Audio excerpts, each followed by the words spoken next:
আসসালামু আলাইকুম রহমতুল্লাহি ওবারাকাতুহ। কাছে বা দূরে, দেশে বা প্রবাসে, যে যেখানে বসে আজকের এই আয়োজনের সাথে রয়েছেন সবাইকে জানাচ্ছি আন্তরিক প্রীতি ও মোবারকবাদ। এন মোহাম্মদ নিবেদিত পবিত্র মাহে রমাদানের চ্যানেল 9-এর নিয়মিত আয়োজন ইসলাম ও নারী। সুপ্রিয় দর্শক, পবিত্র মাহে রমাদান আমাদের জীবনে অতিবাহিত হচ্ছে। কেমন করে কাটছে আপনার মাহে রমাদান? মহান আল্লাহ রাব্বুল আলামিনের পক্ষ থেকে যে অফুরন্ত নিয়ামত পেয়েছি, আমরা কি উত্তম ইবাদতের মধ্য দিয়ে সেটা ঠিকমতো পালন করতে পারছি? আমরা আজকে জানব মুমিনের জীবনে সালাতের গুরুত্ব, কেন আমাদের জীবনে সালাতের অত্যন্ত প্রয়োজনীয়তা। এ বিষয়ে কথা বলার জন্য আমাদের স্টুডিওতে উপস্থিত আছেন কামরুন্নাহার সীমা, ডিরেক্টর ভিশন আই হসপিটাল। প্রিয় দর্শক, চলুন পরিচিত হয়ে নেই আজকের অতিথির সাথে। আসসালামু আলাইকুম আপা। ওয়ালাইকুম আসসালাম। কেমন আছেন? আলহামদুলিল্লাহ, ভালো আছি। শুকর আলহামদুলিল্লাহ। আপা, আজকে আমরা আলোচনা করব মুমিনের জীবনে সালাতের গুরুত্ব, এই বিষয়টা নিয়ে। ধন্যবাদ। প্রথমে বলি, সালাত একটি আরবি শব্দ। এর অর্থ হলো প্রার্থনা, অনুগত, পবিত্রতা বর্ণনা করা, ক্ষমা প্রার্থনা, নত হওয়া ইত্যাদি। মানে অনেক ধরনের অর্থ এটার হয়, মানে আরবি শব্দ অনুযায়ী আর কি। তবে ইসলামী পরিভাষায় যদি বলি, সালাত মানে কি, এটা হলো বিশেষ পন্থায় যখন আমরা আল্লাহ রাব্বুল আলামিনকে স্মরণ করি, তার পবিত্রতা বর্ণনা করি, তার কাছে প্রার্থনা করি, ক্ষমা প্রার্থনা করি, এবং দেখা যাচ্ছে যে আমরা কৃতজ্ঞতা স্বীকার করি, যেই পন্থায় সেটাকে আসলে আমরা সালাত বলতে পারি। ইমানের পরেই কিন্তু ইসলামের মধ্যে যে 5টি স্তম্ভ রয়েছে তার মধ্যে ইমানের পরেই হলো সালাতের গুরুত্ব। বুঝতে হবে যে সালাদটা কত বেশি গুরুত্ব, মানে সেকেন্ড পজিশনে। অর্থাৎ সালাদ ছাড়া আসলে কিন্তু একজন মুসলিমের কোনো পরিচয় নেই। কারণ বলা হয়েছে যে একজন কাফের এবং মুসলিমের ভিতরে পার্থক্যই হলো সালাদ। এই পার্থক্যটা দেখেন যে আমরা কত হালকাভাবে নিই। যে একজন মানুষ, সে মনে করে সে মুসলমানের ঘরে জন্ম নিয়েছে এবং তার নামটা হলো মুসলিম, অর্থাৎ সে তার নাম রহিম, করিম, সালাম বা এরকম মুসলিম নাম, এই জন্যই সে কিন্তু মনে করে সে বোধহয় মুসলমান। কিন্তু এই হাদিসটা যদি আমরা দেখি, যে বাহ্যিক দৃষ্টিতে বলা হয়েছে যে একজন কাফির এবং মুসলমানের ভিতরে পার্থক্য হলো সালাত বা নামাজ। আমরা যেহেতু আমাদের ভাষায় নামাজ বলি, নামাজটাই বলি, যে নামাজটাই হলো মানে প্রাথমিক দৃষ্টিতে এই পার্থক্যকারী হলো একজন মুসলমান এবং কাফেরের সাথে নামাজ। তাহলে এই ব্যাপারটা আপনি লক্ষ্য করেন, যে কোনো জায়গায় আপনি গেলেন, দেখলেন যে নামাজের সময় হলে কারা কারা নামাজ পড়লো আর কারা কারা নামাজ পড়লো না, আপনি কিন্তু বুঝতেই পারবেন এদেরকে কিন্তু মুসলমান বলা যায় না। কিন্তু জিনিসটা এত হালকাভাবে মানুষ নেয়, আমরা কিন্তু তাদেরকেও মুসলিম বলি এবং তারা নিজেকেও নিজের মুসলমান বলে, অথচ এই পার্থক্যটা থাকলে কিন্তু সে মুসলমান হিসেবেই আল্লাহর কাছে গণ্য হবে না। এরপরে দেখেন যে মুসলমানদের পরিচয় যেহেতু সালাত, মানে নামাজটার মাধ্যমে বাইরের দিক দিয়ে আপনি দেখতে পারবেন এখানে কয়জন মুসলমান আছে আর কয়জন অমুসলিম আছে। তাহলে এটা বাইরের দিক দিয়ে যেহেতু দেখা গেলে মানে বোঝা যায় যে সে মুসলমান কিনা, এই জন্যে এই সালাদটাকে বলা হয় যে মুসলিমদের পরিচয়, অর্থাৎ তাদের আইডেন্টিটা হলো সালাত। সালাতের মাধ্যমে একজন মুমিন আল্লাহর নৈকট্য লাভ করে এবং কাছাকাছি চলে যায়। এই জন্য সালাতকে আবার বলা হয় মিরাজ। দেখেন, রাসূল সাল্লাল্লাহু আলাইহি ওয়াসাল্লাম আল্লাহ রাব্বুল আলামিনের সাথে দেখা করতে গিয়েছিলেন, সেই ঘটনাকে বলা হয় মিরাজ, অর্থাৎ আল্লাহর সাথে সাক্ষাৎ করেছিলেন। কিন্তু আমরা সাধারণ মুসলমানরা, তাদের কি সুযোগ আল্লাহর সাথে দেখা করার বা আল্লাহর কাছাকাছি যাওয়ার? এবং এই সালাতের কথাই বলা হয়েছে যে এই সালাতটা হলো প্রত্যেক দিন যে 5 ওয়াক্ত সালাত আমরা আদায় করছি, এই সালাতের মাধ্যমেই আমরা আল্লাহর কাছাকাছি পৌঁছে যেতে পারি। কারণ হাদিসে এসেছে, রাসূল সাল্লাল্লাহু আলাইহি ওয়াসাল্লাম বলেন যে সিজদাতে একজন বান্দা একদম সবচেয়ে বেশি আল্লাহ রাব্বুল আলামিনের কাছাকাছি চলে যান। মানে খুব বেশি পার্থক্য থাকে না। সিজদায় যখন একজন মুসলিম যখন সিজদা দেয়, তখন কিন্তু আল্লাহর সাথে তার দূরত্ব থাকে না, মানে এত কাছাকাছি চলে যান। এই জন্য এটাকে আসলে মিরাজ বলা হয়। সূরা বাকারায় মানে অসংখ্য আয়াত আসলে সালাত সম্পর্কে এসছে, তার মধ্যে আমি কয়েকটা উল্লেখ করি, কারণ যেহেতু সালাতের গুরুত্ব আমাদের বুঝতে হবে। তাহলে পবিত্র কোরআনে আল্লাহ রাব্বুল আলামিন এই সালাত সম্পর্কে কি বলেছেন সেটা জানা আমাদের জন্য অত্যন্ত জরুরি। সূরা বাকারা 43 নম্বর আয়াতে আল্লাহ বলেন, আর তোমরা সালাত প্রতিষ্ঠা করো, যাকাত আদায় করো, যারা আমার সামনে অবনত তাদের সাথে তোমরাও আমার আনুগত্য স্বীকার করো। এখানে যারা নামাজি তাদের সাথে সাথে থাকতে বলছে, কারণ তারা কি করে, তারা আমার সামনে অবনত হয় এবং আল্লাহ রাব্বুল আলামিন সবাইকে নির্দেশ দিলেন যারা আমার সামনে অবনত হয় তাদের সাথে সাথে তোমরাও আমার দিকে অবনত হও। সৎ সঙ্গের সাথে। হ্যাঁ হ্যাঁ, অবশ্যই, মানে যারা নামাজি তাদের সাথে মেলামেশা করো, তাদেরকে দেখো, তারা যেহেতু আমার সামনে অবনত হয় তোমরা অবনত তাদের সাথে আমার প্রতি অবনত হও, আনুগত্য স্বীকার করো। সূরা বাকারার আবার ৪৫ নম্বর আয়াতে আল্লাহ রাব্বুল আলামিন আবার বললেন, তোমরা ধৈর্য ও সালাতের মাধ্যমে সাহায্য প্রার্থনা করো এবং উহা বিনীতগণ ব্যতীত আর সকলের নিকট নিশ্চিতভাবে কঠিন। এখানে দুটো অংশ আছে এই আয়াতে। একটা হলো যারা মুমিন মুসলমান, যারা নিজেকে মুসলমান মনে করে, তাদেরকে আল্লাহ তাআলা নির্দেশ দিলেন যখনই কোনো বিপদে পড়বে, যখনই কোনো মুসিবতে পড়বে বা যখনই কোনো সমস্যায় পড়বে, তখনই সঙ্গে সঙ্গে তুমি নামাজে দাঁড়িয়ে যাও এবং ওই টাইমে তোমাকে কি করতে হবে, ধৈর্য ধরতে হবে আর সালাত আদায় করতে হবে। এবং সালাত আদায়ের মাধ্যমে আল্লাহ রাব্বুল আলামিন কি বলেছেন যে তুমি আল্লাহর সাহায্য কামনা করো। তার মানে সালাতটা কিন্তু একজন মুমিন মুসলমানের জন্য এই জন্য গুরুত্ব যে আল্লাহ রাব্বুল আলামিন সমস্ত বিপদ আপদ মুসিবত সমস্ত মানে সমস্যা সেটার জন্য যে আল্লাহর সাহায্য প্রয়োজন সেটা আল্লাহ সালাতের মাধ্যমে আমাদেরকে চাইতে বলেছেন। এমনি তো অবশ্যই চাইবো, আমরা সারাক্ষণই চাইবো, কিন্তু আল্লাহ রাব্বুল আলামিন আবার শিখিয়ে দিলেন ধৈর্য এবং সালাতের মাধ্যমে তুমি আমার কাছে সাহায্য প্রার্থনা করো। জি আপা, আমাদের সময় হয়েছে ছোট্ট একটা বিরতি। আমরা বিরতির পর আবারও মুমিনের জীবনে সালাতের গুরুত্ব এই বিষয়টি নিয়ে আলোচনা করব। প্রিয় দর্শক, সময় হলো ছোট্ট একটি বিরতির। আপনারা দেখছেন এন মোহাম্মদ নিবেদিত পবিত্র মাহে রমাদানের নিয়মিত আয়োজন ইসলাম ও নারী। বিরতির পর আবারও ফিরে আসবো ইসলাম ও নারী অনুষ্ঠানে, সাথেই থাকুন।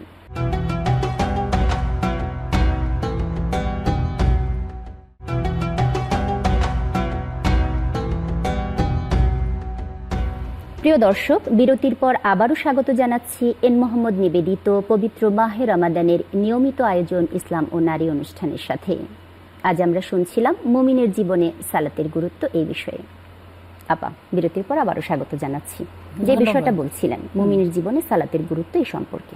হ্যাঁ, তো যেটা বললাম প্রথম অংশে এই আয়াতটা আমরা জানলাম যে যখনই কোনো বিপদ মুসিবত বা কোনো সমস্যা হবে তখনই আল্লাহ রাব্বুল আলামিন আমাদেরকে শিখিয়ে দিলেন ধৈর্য ধরতে হবে সেই সময় এবং সালাতের মাধ্যমে সাহায্য প্রার্থনা করতে হবে। এর পরের অংশে আবার আল্লাহ রাব্বুল আলামিন বলেন যে উহা বিনীতগণ ব্যতীত আর সকলের নিকট অত্যন্ত মানে নিশ্চিতভাবে সেটা কঠিন কাজ।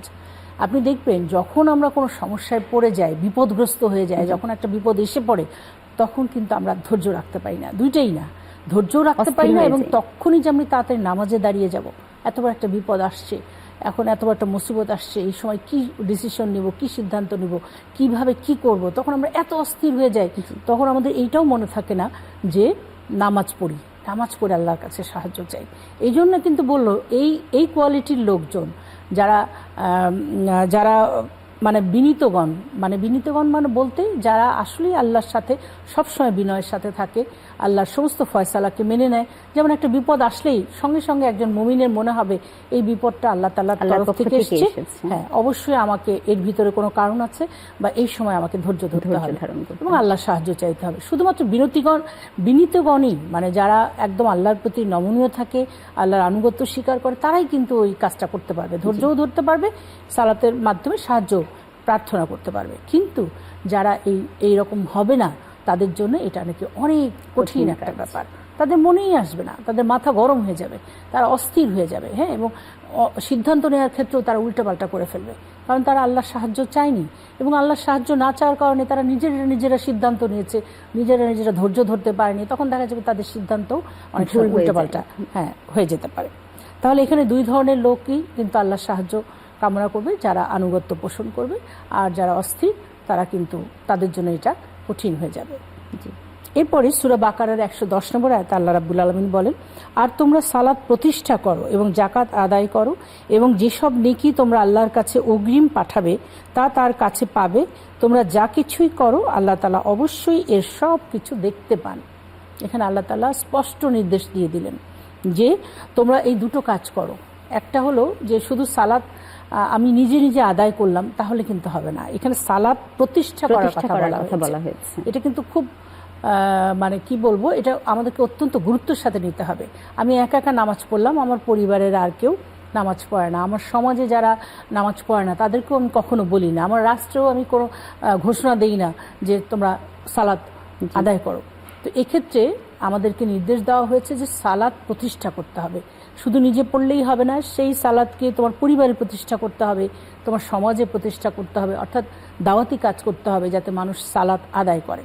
তার মানে সালাতটা নিজে আদায় করলে হবে না, সালাতকে প্রতিষ্ঠা করতে হবে এবং সাথে সাথে জাকাতও আদায় করতে হবে, সেটাও সিস্টেম করতে হবে। আর আল্লাহ রাব্বুল আলামিন আরও বললেন যে তোমরা যা কিছু অগ্রিম পাঠাচ্ছ, এই যে আমরা সালাত করছি, জাকাত আদায় করছি, তারপরে রোজা রাখছি, অন্যান্য যেসব আমল করছি, সেগুলোর মাধ্যমে আমরা কিন্তু আল্লাহর কাছে মানে অগ্রিম এগুলো পৌঁছে দিচ্ছি, মানে আমাদের আমলগুলা। এই আমলগুলা দেখেন একটা হাদিস এসছে যে এই আমলগুলো আস্তে আস্তে বাড়তে থাকবে, কিয়ামত পর্যন্ত বাড়তে থাকবে।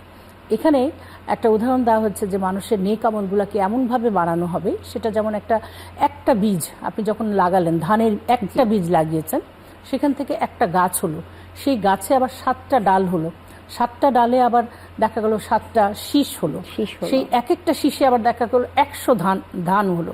মানে এইভাবে আমলগুলা কিন্তু বৃদ্ধি হতে থাকে এবং কিয়ামতের দিনে যখন মানুষ তার বিচার হবে, তখন সে অনেক লোক আশ্চর্য হয়ে বলবে, হে আল্লাহ, এত আমল কোথা থেকে আসলো? আসলে ওই যে ছোট একটা আমল করেছিল, সেই আমলটা বৃদ্ধি পেতে পেতে পেতে পেতে কিয়ামত পর্যন্ত বিশাল আকার ধারণ করবে। তাহলে আল্লাহ তাআলা মানুষকে কত বেশি রহমত দান করেছেন যে আমি আমার এই ছোট্ট জীবনে আমল করব অল্প, কিন্তু সেই আমলগুলো কিয়ামত পর্যন্ত আমার বৃদ্ধি হইতেই থাকবে। একটা বিষয় একটু বলবো যে সালাত আদায় করলো, কিন্তু অনেক সময় দেখা যায় যে একদম নির্দিষ্ট সময় না করে একেবারে শেষ ওয়াক্ত থেকে সালাত আদায় করে থাকে, এক্ষেত্রে কি বলা হয়েছে? যদি এটাকে ইচ্ছাকৃত ভাবে করে, আমরা জানি সূরা মাউনেও কিন্তু যে নামাজ, এটাকে চুরি বলা হয়েছে, রীতিমতো চুরি, মানে একদম শেষ মুহূর্তে পড়তেছে, কোনো মতো পড়তেছে, হ্যাঁ, এটা বলা হয়েছে নামাজের ভিতরে চুরি এটা আসলে। কিন্তু এটা যদি অনিচ্ছাকৃত হয় তাহলে আল্লাহ অবশ্যই মাফ করবেন। তবে আমরা যেটা একটা প্রবাদ দেখি যে অনেকে বলে যে কাজকে বলো আমার নামাজ আছে, কিন্তু নামাজকে বলো না যে আমার কাজ আছে। এই জিনিসটা কিন্তু খুব একটা গুরুত্বপূর্ণ কথা, যে আমি যখন আমার কাজের ব্যাপারে আমি লক্ষ্য রাখবো যে আমার নামাজটা আগে আদায় করতে হবে সময় মতো, তখন কিন্তু আমি সেই জিনিসটা পারবো করতে। কিন্তু আমি যদি বলি যে নামাজ তখনই পড়বো আমার কাজটা আগে শেষ হোক, তখন কিন্তু আপনি নামাজটা গুরুত্ব দিয়ে কিন্তু আপনি করতে পারবেন না। এই জন্য আমাদেরকে এই বিষয়টা লক্ষ্য রাখতে হবে যে নামাজের গুরুত্ব অনেক বেশি। যে যত আওয়াল ওয়াক্তে নামাজ পড়তে পারবে তার কিন্তু সব অনেক বেশি আওয়াল ওয়াক্তে নামাজ পড়া। জি আপা, এই বিষয়টা নিয়ে আমরা ফিরে আসবো ছোট্ট একটা বিরতির পর। প্রিয় দর্শক, সময় হলো আবারও ছোট্ট একটি বিরতির। আপনারা দেখছেন এন মোহাম্মদ নিবেদিত পবিত্র মাহে রমাদানের নিয়মিত আয়োজন ইসলাম ও নারী। সাথেই থাকুন, ফিরে আসবো কিছুক্ষণের মধ্যেই।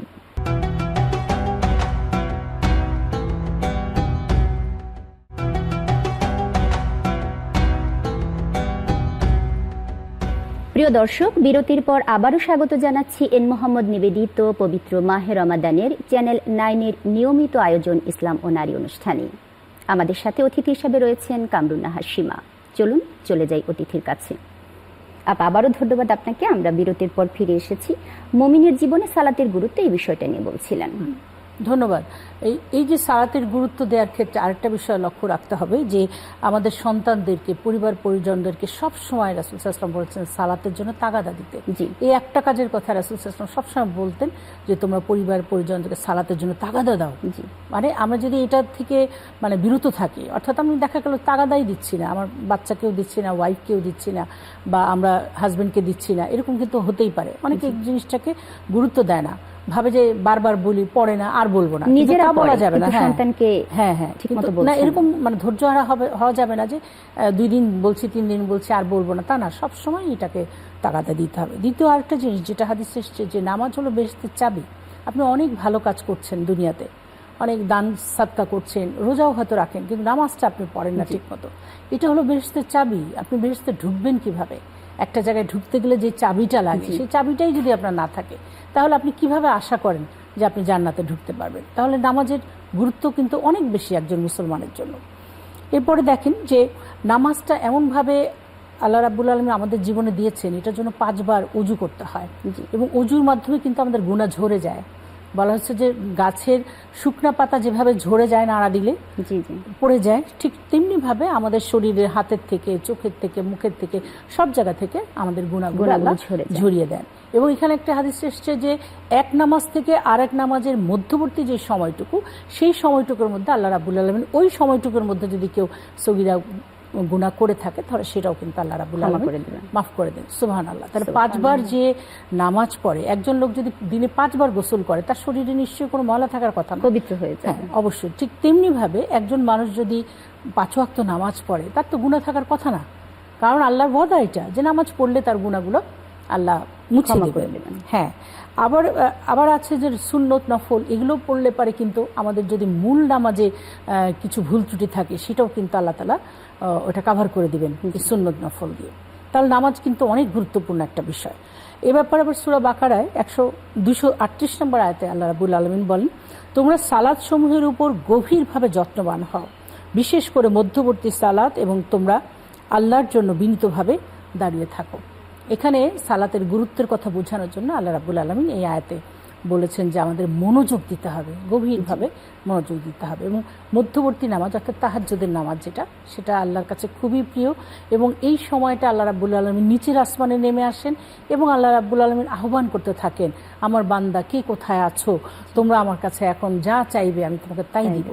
তখন দেখেন যদি ওই সময়টায় কেউ সুন্দর করে 2 রাকাত 4 রাকাত নামাজ পড়ে, আল্লাহ তাআলা খুশি হয়ে যান এবং আল্লাহর কাছে যদি তখন ক্ষমা প্রার্থনা করে, আল্লাহ রাব্বুল আলামিন অবশ্যই ক্ষমা করে দেবেন। এবং দুনিয়াতে হয়তো এমন কিছু যেটা তার জন্য পাওয়া খুব কঠিন, সেটাও যদি আল্লাহর কাছে চান, আল্লাহর যেহেতু ওয়াদা যে ওটা তোমাকে আমি দিয়ে দেব, যদি নাও দেয় তবু হতাশ হওয়ার কিছু নেই, কারণ ওইটা হয়তো আমার জন্য কল্যাণকর না, বা ওইটা হয়তো ঠিক ওই টাইমে আল্লাহ আপনাকে দিতে চাচ্ছেন না, কোনো না কোনো কারণ আল্লাহর মহাপরিকল্পনাটা তো থাকতেই পারে।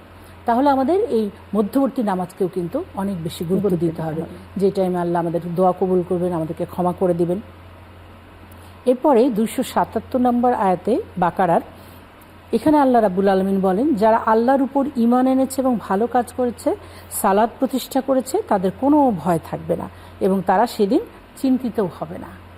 সুবহানাল্লাহ। আল্লাহ গ্যারান্টি দিয়ে দিলেন, আল্লাহ একদম প্রতিশ্রুতি দিয়ে দিলেন যে যারা দুনিয়াতে নামাজ পড়বে, ঠিকমতো সালাত আদায় করবে, তাদের কিয়ামতের দিন হিসাব নিকাশ কোনো কিছুর কোনো ভয় থাকবে না, তাদের কোনো দুশ্চিন্তা থাকবে না, আল্লাহ বলে দিলেন। এরপরে সূরা নিসার 101 নম্বর